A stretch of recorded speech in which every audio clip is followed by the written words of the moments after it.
they have, this is another example I took from outside the period to show how it goes with their ideology and the way, the vision they have for Sudan. This is Babikir Bedri. He is the pioneer, a leader of women education in the Sudan since 1907. His birthplace or his childhood place in a village in Al Jazeera, they have a statue for him. What they did with that, they took the statue's head off because they said this is an idol and it is not allowed in Islam. And there is many incidents like that, but at the time they never managed to do what they did since they took power. Then they came to power, and this is Sahat al-Fida. Should I say it is arena? It's arena for sacrifice. So is it right? Sahat al-Fida? Yeah. Okay. Sahat al-Fida is a television program.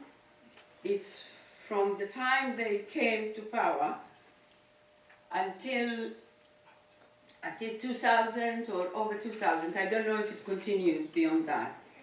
By then they were reassured, and Sahat al-Fida is full of young people armed.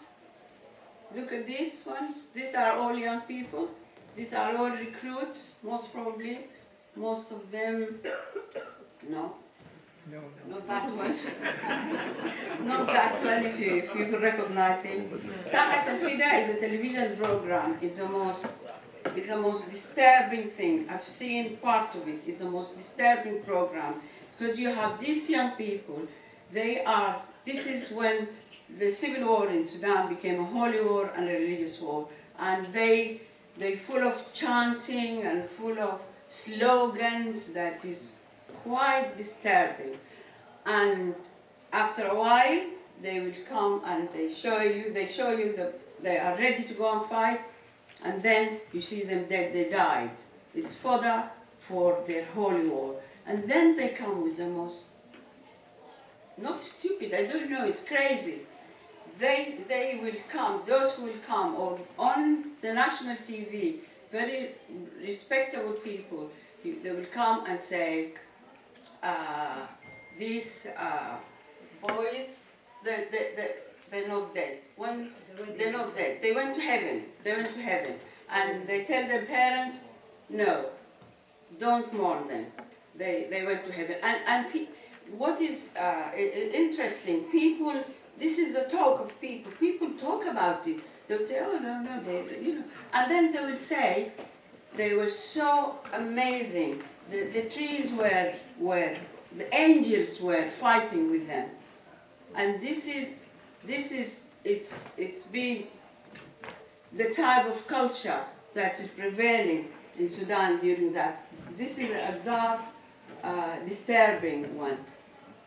This man here, this man, I think I forgot his name, he's a minister for tourism in Sudan. He was a minister until recent time. This man, in this interview, he said he never entered the National Museum of Sudan, and he will never enter it. And guess why? Because he said it's full of idols. It's full of idols. He wouldn't enter it. So this is, while this is happening, imagine, let's paint a picture. All this is happening in a big magnitude, in everywhere, and there is a terror. People are frightened, people are tortured, people they lost their jobs. There is a real terror and real fear.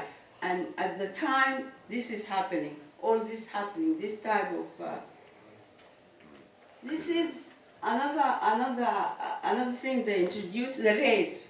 They started to raid houses in Khartoum, or clubs. There's clubs in Khartoum where young people will go, men and women. It's quite decent, reputable places, but people go for entertainment, they go listen to music, maybe they dance, maybe they do anything, but the government organized a campaign of raids. And whenever I see on BBC or any program here, where I see the British police raiding a house because there is drugs or there is something criminal happening, I always remember the raids in Sudan. And this is targeted towards women. And you remember the story of the girl who was flogged. Not the only one. Many women were flogged for silly, stupid reasons. They're not dressed properly, they did something, they're not supposed to be there. So that is happening all over. That is happening all over Sudan. This is interesting. This is we have to hurry a little. Is it a little bit? Okay. This is, I just wanted to say that there is 5,000 mosque in Khartoum. 5,000. Shana. There is 5,000 mosque in Khartoum. And this is, as well, have a look at this one here. And I'll tell you about it. This is a slipper. Okay. This is, it became the fear of even the high-ranking officers in the civil service or anywhere else. They start not to come wearing proper socks and shoes, because if you come with your socks and shoes, it means you don't pray, because you want it quick, and you go there and you find people wearing slip everywhere. I've seen it, to be honest. I've seen a place where people are wearing slip, and I thought standard really dropped, but then people explained to me why.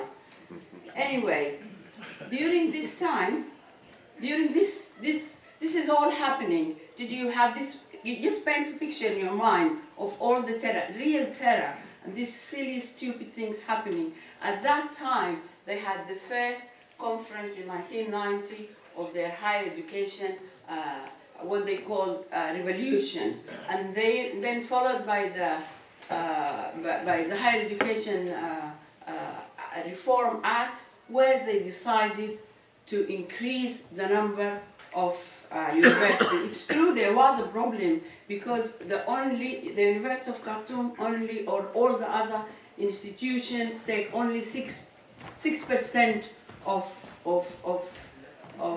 eligible students to go to higher education. So then they had their higher education bill, and between 1990 and 1991 they had 4 new universities. It's set in motion and they were sprung everywhere. 2 minutes? 2 minutes. Anyway, by the end of 1989, there is 20 new universities, and the total of the higher education institution in Sudan was 90. And this one here, I'm going back to the old universities, the shortage of staff in old universities. While this is happening, this is between 1990 and 1995, when all these universities were set up. The old universities, they were lacking 753 members of staff are not there. During that period as well, they have Senate houses for the new universities. There is the number of the imbalance between teaching staff and politicians is crazy. And these new universities, it's like corner shops. It's basically like corner shops. Everywhere you turn in Sudan, there is a university. Okay. There is. I just wanted to conclude when there is an imbalance between the number of academic staff and politicians since they decided about the the setting new university, between the idea and setting it in motion, and it's just very short time. There is lack of teaching staff. There is lack of units, infrastructure, academic infrastructure, libraries, books, everything. But what happened is there is thousands and thousands of Sudanese who left and went to the Gulf, and they cannot take their children cannot go to university over there. So what they do, they open all these universities for them. And I've got somebody. I have to just 1 minute. Just 1 minute. I just wanted what I wanted to conclude with. There is really a de-education in Sudan, and I think 15 minutes can never give this topic its fair account. But I just want to give you, to take less than a minute.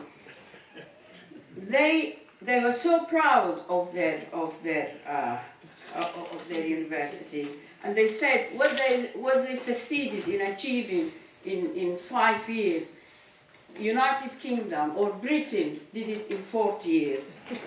And I just want to give you an idea about in Sudan up to 2016 there is 1,684 professors. They were giving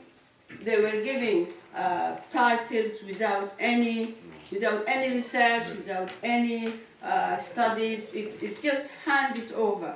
There is. Yes, Emma. I'm really sorry. We really have to. We have to wind up. I think. In conclusion,